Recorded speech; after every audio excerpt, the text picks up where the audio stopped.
Hi, welcome to my Thursday's Thoughts and Tips. I'm Katrina Johnson of New Sky Consulting, mentor and coach to not-for-profit leaders and managers, supporting them, empowering them, inspiring them, and helping them in their pursuit and delivery of purpose-driven organisations. And today I'm delivering in my tips the first tip on responding and dealing with disappointing change in our not-for-profit sector. You know the kind of change I'm talking about. I covered it last week. The kind of systemic change that you have no control over. The kind of change that you embraced and you move forward with positivity. But now that it's here, it's left you feeling overwhelmed and stuck and quite deflated and disappointed. My first tip is to surrender to the change. But what do I mean by that? Well, quite often people think surrender is all about giving up. It's all about throwing in the white towel and just giving up. Well, in this regard, nothing can be further from the truth. You actually have to surrender to the change in order to move through it and to be of service in your not-for-profit. So what is it? It's acceptance. It's really just saying, okay, here we are, it's here, this is the change, this is it. It's a mess, it's chaotic, it's confusing, it's less than what I thought it would be, but this is it. I surrender to the mess, the chaos, and what it is.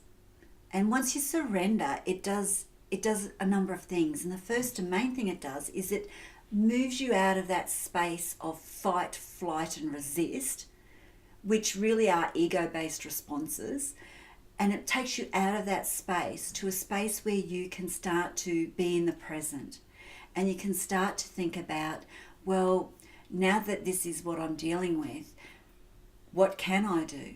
What actions can I take? And it brings you to a place where you can think about how you can create flow for your organisation and for yourself and for your team and for the people that you are there to serve through the change. I know that I'm in flow and my organisation is in flow when I'm on purpose, when my organisation and myself, we're on purpose, when we're acting and delivering and behaving in a way that's aligned to our values and our beliefs and our passions and to our talents, to our strengths, to what it is that we're good at. And to what it is that we deliver of great value. So I know I'm in flow and my organisation is in flow when we're doing those things. And when I get to a space of surrender, I can look at, with a greater clarity and less angst, what can I do to create flow in my organisation through this change? That's also about integrity. So surrendering gives you the opportunity to move to a space of how can I act with integrity? And that also answers the question of, well, it's just giving up, or is it just accepting this poor behaviour, or is it just accepting this really crappy system, or is it just accepting injustice? No, surrender's not about accepting injustice. Surrender is about becoming present and aware and being able to then act with integrity and deciding what actions to take that are within that integrity that can influence within the change in a positive way. And that positive way is about creating your vision for the future. Change is inevitable and resistance is futile because what we resist persists. So we then have to get ourselves in flow so that we can create a vision for a future that we want to build. And in that regard, we then have influence.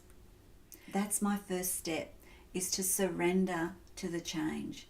Accept the mess, the chaos, the lack, and move yourself into a space where you are able to have a greater impact and influence.